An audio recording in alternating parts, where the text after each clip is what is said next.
An original. From Story Studio Network.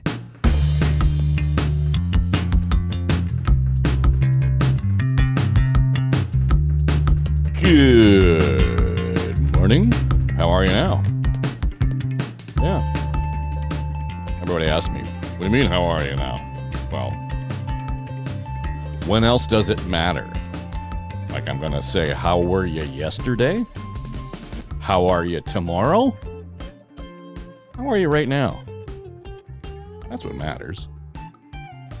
Right? I don't know. Stump people with that so often. How are you now? Pretty good, thanks. Dave Trafford here. It's Now and Next for Story Studio Network. It is July the 6th. And lots going on in this part of the world. My own part of the world. My wife's getting ready to retire this week. Excitement, anxiety, all those things that go with this whole new phase of her life, our lives. So, going to be working remotely next week. I'm working. Anne's going to have to find something else to do. So, it was kind of nice. We did some of the farewell tour with her.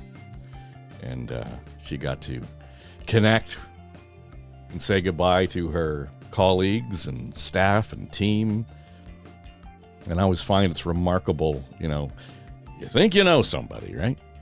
And then all of a sudden you get exposed to that part of their life that, I knew some of these people because I would attend events with her, but it's a little different when you see that level of personal connection. She clearly had been working with a great team at Unity Health. And her history there goes back to the days of St. Michael's Hospital when it was a standalone. Now it's one of 3 campuses at Unity Health, and she was there when all of that happened. So anyway, it's been quite an eye-opening and gotta say, impressive experience for me. Very proud of her accomplishments. 1986, she was a nurse at the bedside, and she leaves Unity Health as the executive VP and CIO of the 3 sites, and all the other stuff that goes with it. So thanks to the Unity Health family for being part of our family, and certainly the long history that Anne has had at St. Mike's. So anyway, it's been kind of fun, kind of a nice thing to watch. And certainly, I think what struck me is that it's not one of those things that we in this industry are likely to have. I think the last time, maybe the only time, I went to a retirement party for somebody in media was for Dave Agar. Dave decided to hang up the headphones and off he went. And had a grand party for him, with all the many people who were impressed by him, worked with him over the years, learned from him. But that doesn't happen very often. Just look at all the number of layoffs that are going on, the shrinking nature of that industry. So anyway, it just kind of brought it all home that it's nice to see where in that particular setting at Unity Health and the history at St. Mike's Hospital. Yep. They lovingly call the lounge where they hold these teas, these going away gatherings. They used to be right in the hospital. It's not there anymore, but they call it the departure lounge. So I thought that was quite fun. So anyway, here we go. And I'll have some personal news for you tomorrow. Yeah. Check it out. I'm on Threads, by the way. Yeah. So I'm going to post that personal news on my Threads account. You'll want to. You might not care. That's okay. So here we are. I'm rambling a little longer than I normally would off the top of this because we want to get to our news and views. Well, reporting from Associated Press, holy cow, we've been talking about this for the last few days. You remember we said that on Monday we had hit an all-time global temperature high. Well, guess what? Tuesday and Wednesday of this week, we reached the record. We beat the record again. So the temperatures were either at a record high or they tied a record high. Monday's global average temp, 17.01 degrees Celsius. That was topped on Tuesday, 17.18, and that temperature matched on Wednesday. And overall, we're told one of the largest contributions to this week's heat records has been an exceptionally mild winter in the Antarctic. Yeah, it was astounding when you look at the numbers.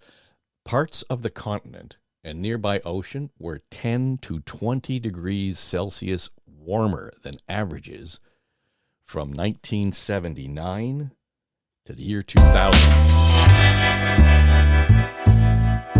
If you don't subscribe to The Economist and you want a kind of a really great global view of what's going on, I would suggest you do that. It's so this is behind a paywall, I'm afraid, but good storytelling nonetheless. And it focuses on analysis of the warfare shift from the battlefield to cyberspace. And I know we've talked a lot about it, but they really dig in and dip in on so much of the watch the evolution of warfare, and particularly now, of course, against the backdrop of what's going on in Ukraine.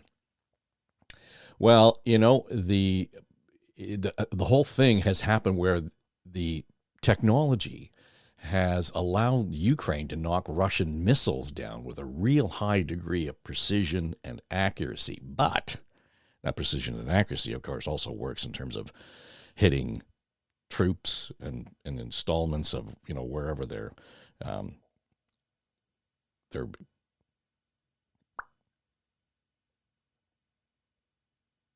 hitting supply installments, or whether, you know, they can target troops wherever they might happen to be on the battlefield.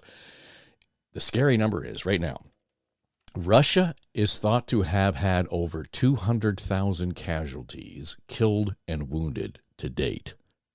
Now remember, this war started in February of last year. Okay? Barely a year and a half. 200,000 casualties. That's 4 times the number of Soviet casualties in Afghanistan. And that war lasted for a decade.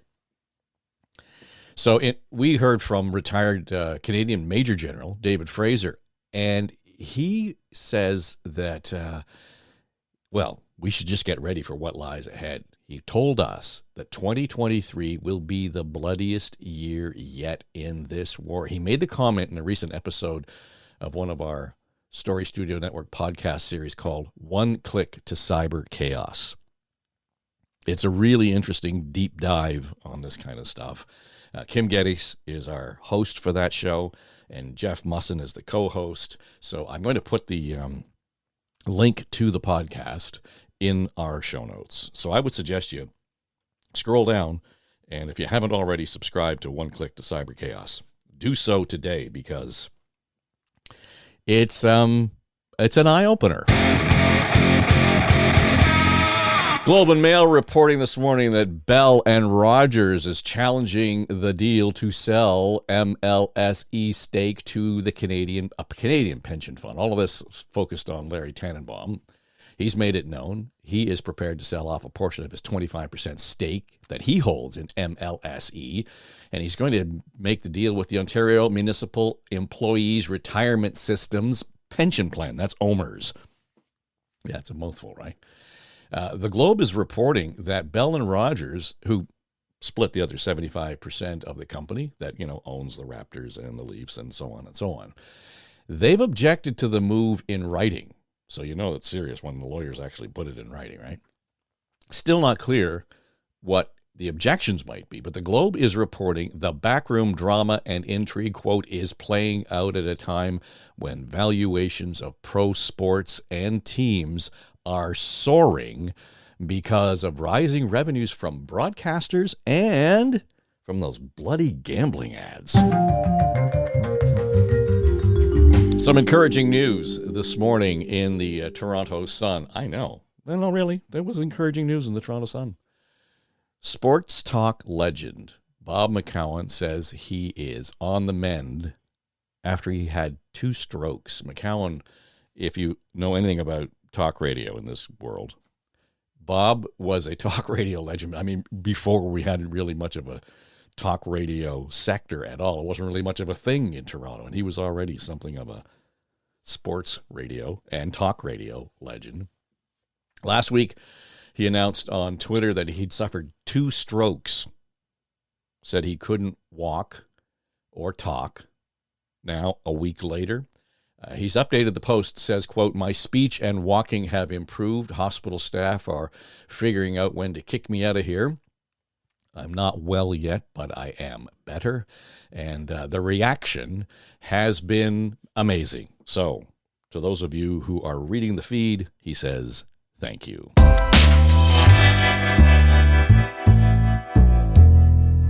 And it's Feed Drop Thursday on Now and Next, and so we continue highlighting the very first show we produced in Story Studio Network. It is called The Next Normal, and it's all about taking advantage of the opportunities to build back better. And those opportunities were presented during COVID. And what are we doing post-COVID now? Today, the roundtable embraces the opportunities presented by artificial intelligence.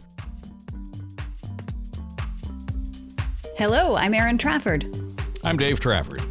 And this is The Next Normal. Today we are talking about, we're pulling a thread from the last episode about innovation. And what we get into today is this big conversation about technology and how, is it a chicken or egg? Do we inform the technology, or does the technology inform us and how we innovate? It's a really interesting conversation that is quite nuanced coming out of the pandemic. Well, and one of the things that we've learned out of the pandemic is that I think, and it was certainly punctuated recently when we saw reports suggesting that Canadian cities, for example, fell off the cliff as far as being considered some of the most innovative centers in the world. And they were up there in the top 10 for a long time. Then, I think Vancouver and Calgary fell right off the top 100. Why is that? What is it about innovation? I'm not just thinking Canadian, but all of a sudden where we think we're innovative, maybe we don't understand innovation. Maybe we really don't understand how it's applied. And back to the last one when we were talking about skills, it's a skill we need to develop generally. Is technology the best way to do that? We always marry the two. It's technology and innovation. Is it always, or does it have to be? So I think that, we're going to have to kind of look at that through another lens. And one of the things that comes up more often than not is innovation and artificial intelligence. And that is going to be what we need to get to on the horizon. Is that the answer? Dave Hardy at Hardy Stevenson and Associates is going to lead us through that conversation this morning. Yeah, the AI conversation is really interesting, especially when you look at it through the lens of things like accessibility and sustainable technologies and what it actually means. Like, is AI that kind of terrifying, robotic, computers are going to take over the world kind of force? Or is it something else that we can start to use to be more innovative and really solve some of the big problems that we're going to be facing, or that we're facing right now, that are right in front of us, and that were really, really brought to light over the last year? So, let's dive a little bit more deeply on some of this stuff, because I think the technology, the innovation, this whole new way of looking at the economy from an opportunity perspective, Dave Hardy, I think that's got to be our lens right now. Yes, Dave, and I'm thinking maybe I should start off with a warning for our listeners that I'm going to say that the next normal is going to be a world that's never been better. And I'm going to use the example of the last pandemic and what that did in terms of improving the world. And it was the polio epidemic, and it's taken 75 years to almost eliminate the virus with the help of the World Health Organization, the Gates Foundation, and the Rotary International Foundation. Now, the virus still exists in parts of Pakistan and Afghanistan, but in the process of wiping out polio, we left behind community health care around the world in the poorest parts of the world. So at least there's rudimentary health care. And we've seen, as a result, a significant drop in infant mortality and a significant increase in maternal health. So COVID is pushing us to improve health once again. And when we add global cooperation to reduce poverty, if you remember back in the year 2000, we had the Millennial Development Goals. Well, those were achieved in terms of countries getting together and doing their best to, can't say eliminate poverty, but bring people up to a much better place than they were. We're able to feed ourselves now more than any time in history as crop yields are increasing. And through China and so on, infrastructure is going to the third world, helping to assist them to move into a less poor situation. We're seeing a leveling off of the global population levels. Now, when we move from the COVID push to the technology pull, I think it gets better. If you have a cell phone or an iPad anywhere on the face of the planet, you can get a first world education, access to a doctor, and you're able to run a global business. So I feel that the world will continue to improve even more, particularly as we're seeing the revolution occur in physics and quantum computing and bioscience. So with the increase in technology, the computing power is about to help us with a big leap in our quality of life. Driverless cars, Internet of Things, the CRISPR genetic programs are able to sort through these viruses in no other time in history. That's why we were able to get cures for COVID as fast as we could. So I'm also excited, and I'll close with saying I'm excited about the future of smart cities. We'll have cities with lower energy consumption. We'll be able to educate people about better in terms of how to sustain our natural environment. We'll even be able to create smart streets that do their own snow plowing. So I'm optimistic that the next normal will be a very positive world. Yeah, I guess, Ujwal, we get into that whole, your world around AI very quickly based on what Dave's talking about. And I can see how, the smart city model is really fascinating to me, and I think that there's great opportunity there for public health and all kinds of efficiencies around the environment. But at the same time, and you will know this better than anybody else, you start to talk about, AI, and people think, you're going to take my job. I'm behind the 8 ball. This is a negative. It's a dark cloud. You think the pandemic was bad. AI is going to be the big boogeyman of the future. It's a real fear at the moment, and in particular, a real fear for those, once again, who are older, who are less privileged. So I think it's the common thread that runs through most of these topics that relate to technology. The one amazing thing coming out of the pandemic is, and we're seeing this in our own industry, because AI is such a buzzword and has been for a while now. But through the pandemic, there's been a couple of shifts. First, a recognition that AI can be a companion application to the human being. And what I mean by that is it's not meant to replace, because guess what? It's not really that intelligent. It's artificial. It's really not that intelligent. And we're certainly nowhere. I mean, I forget who I was reading recently, but there was a quote about how we're at least 50 to 100 years away from true intelligence from anything artificial. So that term is a bit of a mischaracterization of what technology can do. So there's a greater recognition and slowly evolving amount of knowledge that, hey, this thing can be a companion. So what does that mean? It means it can allow us to do things better. It can allow us to use our brains better. It can allow us to maybe cut some of the menial tasks that we don't like doing in our jobs and instead focus on some of the more value-added tasks where our brains are more actively utilized. And certainly we apply that philosophy in our company as well. Our anthropologists, they don't do any of the data collection. They don't produce a report. They do the analysis. They click a button, the AI produces the report. The AI does the data collection, organization, quantification, and so on.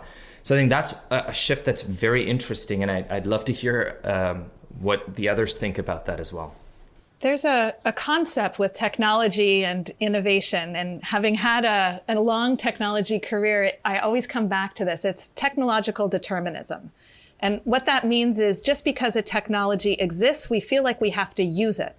And we have to use it right now. And I think, Ujwal, that's a little bit of what's fueling that fear about AI replacing all of the jobs. Of course, we're nowhere near the sophistication level where AI is actually going to replace all of the jobs. And if we were to take a look at the difference in the bottom line impact in companies today of demographic shifts and aging within the workforce, and AI, robotics, and technology, we'd see that the demographic shift is having a much bigger impact on business than any technological displacement of jobs today. But we spend all of our time talking about the technology and what's going to happen with AI. And that's because we have this sense that now that it exists, we have to use it right away. So not only is it not ready to be used, we don't have to use it right away. This is where our own humanity and our own desire for what we want to see for our own societies really needs to kick in. How do we want to use it? What cities do we want to have in the future? How does technology help us achieve that vision and goal? It's really got to start. Innovation doesn't start at the technical level. It starts with the vision of what we're trying to accomplish, and then all of the tools that we have, human and technological, in order to accomplish that. And so when we look at what's going to happen in the future, I'm like Dave, I'm very optimistic. And we need to get out of focusing on what's sexy or what's the easiest thing to grab onto and actually think about, what do we want for our future, and how can we use these technologies to help us achieve those goals? Yeah, I think that's really an astute comment. I think that, if I go back to Dave's comment about smart cities, smart communities, I think we really need to have a dialogue with all sectors of society, because we're all stakeholders in the future. Building on what Lisa said, think about, what is that future? What do we want to be? What do we want to have?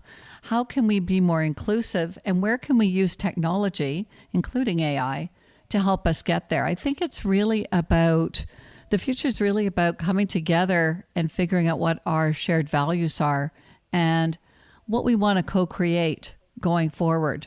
Not looking at AI and other tools as, bright, shiny objects, but rather thinking about them as enabling tools. I'd like to expand on that, Sarah, particularly on engaging people around AI and big data. We need to give it direction as well. I know big data often gathers information, sometimes just to see what's there. But what it doesn't do is say, take a look at what youth at risk programs have been successful in cities around the world and why. So to me, that's giving direction to big data and AI. The other thing, I think, picking up on Lisa's point earlier, that AI is good at solving complex problems when there's a simple solution. It's horrible at solving simple questions where there's a complex solution. So you can get a truck through a city very efficiently and make it smart through AI, because that's a calculable problem and it's one truck. But what you can't do is say, well, how do I solve poverty in this community? A very simple question. AI can't deal with that. So we have a lot of work to do to try to give this direction. I'm a big believer in combining the social sciences and AI, and particularly philosophy with AI, making sure that what we're doing is human benefit and also it's ethical. I just wanted to pick up on a couple of the points that both Sarah and Dave, you both made around inclusivity.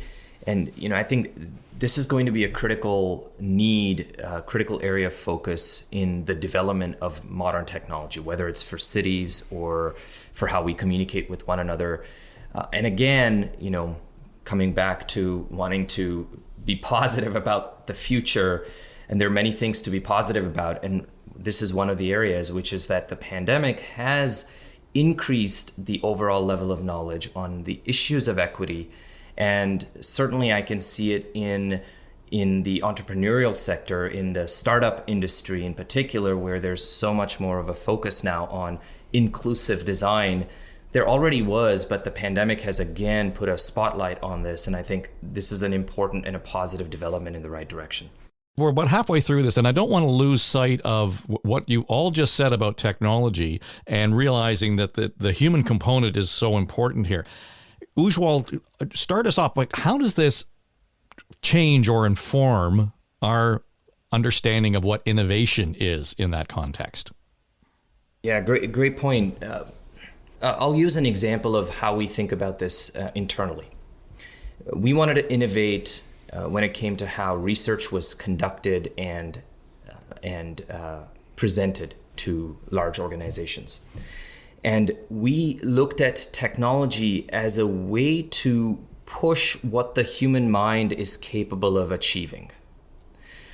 Because we saw the gaps, the challenges that we experience as human researchers, as we saw those challenges as something that we could solve for, or we could make life easier, so to speak, in the process of doing a task, in the process of doing a job. And to us, that's why the whole notion of companion app is so critical, because technology, artificial intelligence, whatever form, machine learning, whatever form it takes, the opportunity actually is to ask the question, how can we do what we do better? How can we improve? And this is critical. How can we improve the sense of joy that we experience in doing the tasks we do?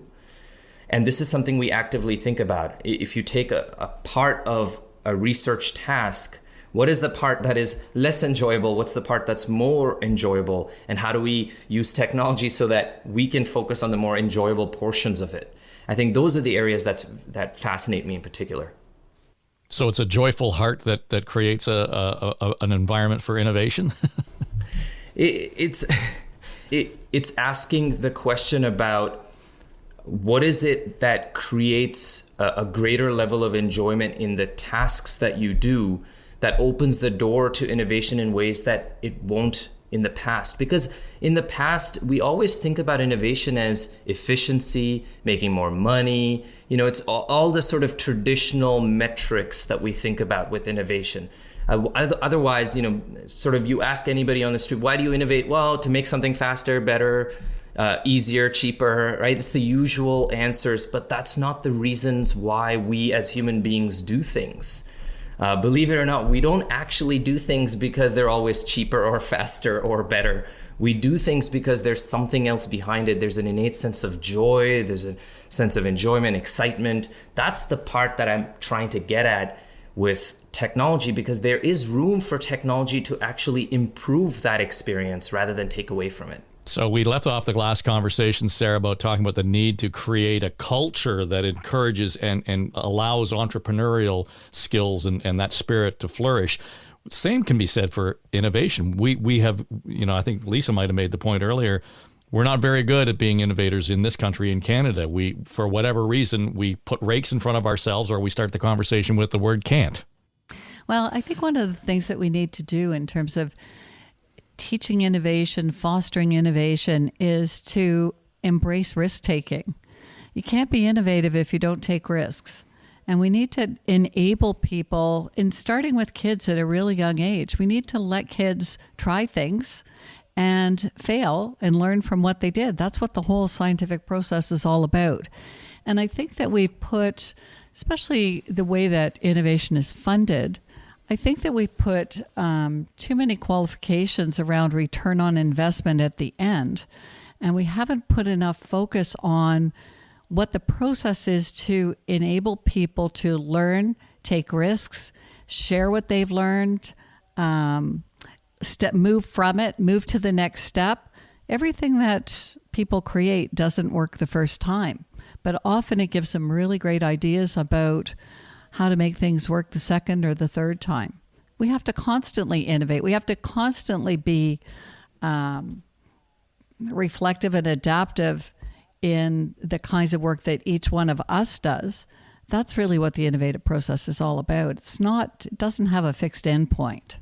I think that focus on risk-taking and on creativity and on leaving paths open and letting people explore, as a country, we're really good at trying to put everyone into boxes and keeping people on set paths. There's ways that we understand these things. Canada in the world is #1 for using what we do as the way we introduce ourselves to each other at a cocktail party. We'll exchange what we do. Other countries don't do that. In some Asian countries, they may exchange how old they are. In the United States, you're just as likely to explain what school you went to or what team you support as where you work. But we use our identity of our career as the way that we identify who we are. And we pass that down. That sense of who we are is the specific job we do. And that leaves us with very few options in terms of being really creative in where else we could go. We pass that to our children. And we do that by asking them at age 4, at age 2, at age 5, what do you want to be when you grow up? Most kids, and in fact, most adults, only have a spectrum of about, for children, 10 jobs that they actually can define. So if you ask a kid, what do you want to be when you grow up? They have a choice of 10. They can pick one of 10 things. And then that gets reinforced in the discussions. Isn't that cute? They want to be this. We set them on a path way too early instead of asking, what problems are interesting to you? Or what do you see in your community that you think you want to be a part of in age appropriate ways? We need ways to leave the possibilities open much longer, not just for our kids, but also for ourselves. There's lots of things that we can be doing, and that is innovation as well. It's not technology. But we've defaulted to thinking innovation means technology, and it doesn't. Technology enables innovation, but it starts with risk-taking, Sarah, like you say, and creativity and seeing what we want to do to make things better for ourselves and our communities. It reminds me of a interview that John Lennon did, and he said, when I was in school, the teacher asked me to write down on the piece of paper, what do you want to be in life? And he wrote, happy. And the teacher said, you don't understand the question. And he said, you don't understand life. Right? So I think it's true. It's a terrible question to ask young children. Yeah. So Dave Hardy, when we look at your discipline and, everything that Lisa and Sarah have just said is we need to be flexible. We need to be aware of our surroundings, the opportunities when they present that change perhaps quickly. You're in the business of anticipating change with a long lens. I wouldn't say that you don't have an opportunity to correct mistakes, but if planners make poor decisions early, man, they get magnified down the road in ways that we might not be able to fix them. Yeah, we're always having a 25 to 40 year perspective. That's what we're taught to think. What will the world like 25 or 40 years from now? And it just in terms of the conversation, we're an outlier firm. We're all employers. I've tried to hire the best people I can possibly find, and I challenge them right out of university. You're hired, your job today is bring the Vancouver Olympic Games to Canada. What? Another student, you're hired, you're going to do some work in Guyana, and I'm going to test you, and I'm going to break that mold that we're talking about. You're going to be creative, you're going to take risks, and I'm going to be behind you, and you're going to make mistakes, and I'm not going to punish you for that because that's part of the learning process. So, yeah, we look far in the future, but we have to be creative and innovative, and as a firm, be an outlier sometimes to really make a better world for people. I think that's going to probably lead us well into our next discussion, Ujwal, because we do want to talk about that corporate responsibility. We want to talk about the new leaders. And Dave, I think, has just, very succinctly given us a summary of what the new leaders are going to have to look like, particularly after we consider the lessons learned from COVID, that perhaps the leaders in the next generation are going to be something completely different. They're going to have different characteristics than they might have had pre-pandemic. In particular, I want to kick off with a topic that scares everybody in the corporate world. And we've been having a lot of these conversations lately, the American caste system. So I'm excited to kick off with that. That's what you call a tease and a promo in this business. Well done. All right, so we'll leave it there. We'll come back and we'll... I promise that we'll pivot that to something positive, but we'll start there with Ujwal and the crew right here on The Next Normal.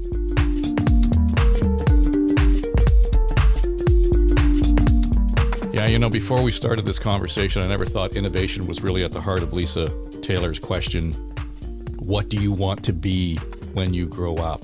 And, I don't know how often you have had that conversation with Piper, and I suspect Marigold, but at some point, you look at it and think, yeah, you know what? That really is the beginning of it all. Why limit our thinking at such a young age? Because look at how creative your kids are, and we seem to pound it out of them. They're innovative every day. It's so true. I was thinking about that. I did have that conversation with my 4-year-old daughter, a few weeks ago before we recorded this session. And she said, Mommy, I want to be a singer-scientist. And I thought, okay, how are we going to make this happen for you? Because that is really kind of the creative spark that we need to be innovative. We need to look at these ideas that our younger generations have and say, not, no, you can't do that. It doesn't fit into a current box. It doesn't check a box. It's not, how we have always done things. And instead start creating an environment where we say, okay, how can we make that happen for you? Right? It's more, and I found this conversation particularly interesting because we started out talking about big ideas of technology and artificial intelligence. And really what it boils down to is creative solutions and creative thinking. And that we don't really have a way to prepare our younger generations for doing that, right? We don't seem to value it as much as the skills or the degree or the check boxes. Yeah, well, I mean, quite frankly, they've already got it. We were all born with it. Generally speaking, we're innately musicians. We're innately curious. We're innately scientists. We're problem solvers. I mean, otherwise we'd still be lying flat on our back on the floor. We learned how to pick ourselves up and walk, not because of anything, our parents taught us. So we as adults tend to pound that out of our kids. And it's a cultural thing. I mean, imagine if we just kind of let them, I know. The response to that idea of just let the kids run free is going to be crazy for some people. But imagine if the imagination was not considered something that is barely possible. Yeah, imagine if. And then imagine what kind of leaders we would create. Exactly. We'd be focused on the whole idea of, wow, this is possible. Or how do we make it possible is a better question, right? So I think those are the things I took away from this whole conversation. And what is our responsibility in that? I mean, again, what's our responsibility as parents when our kids are growing up? How do we allow this to flourish? So there's all kinds of opportunity there to rethink what innovation and, some technology might have to do with it. All right. Coming up, we're going to dig in a little bit more on this idea and the whole notion of our responsibility. We all want one throat to choke. Is that the best approach to it? So we'll get into that coming up in the next episode of The Next Normal. The Next Normal is sponsored by Challenge Factory, shaping the future of work. By Decision Partners. Our world is a better place when we make better decisions. By Motive Base, decoding implicit meaning behind what people talk about. And by Hardy Stevenson and Associates, planning the cities of the future. Comments, questions, or ideas for our hosts? Feel free to drop us an email at hello@storystudionetwork.com. This series is produced for the Story Studio Network by iContact Productions. This is SSN.